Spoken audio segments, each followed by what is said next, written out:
基本上是通病。这个球头里面卡住了，转都转不动。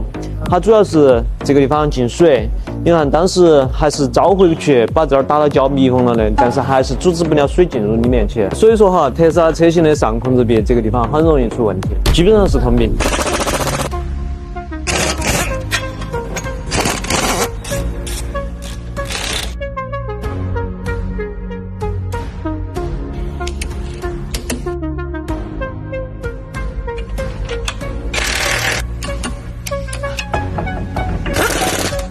到时候你看嘛，现在转向的时候它也不响了，这个声音已经排除了，说明这个问题已经解决了。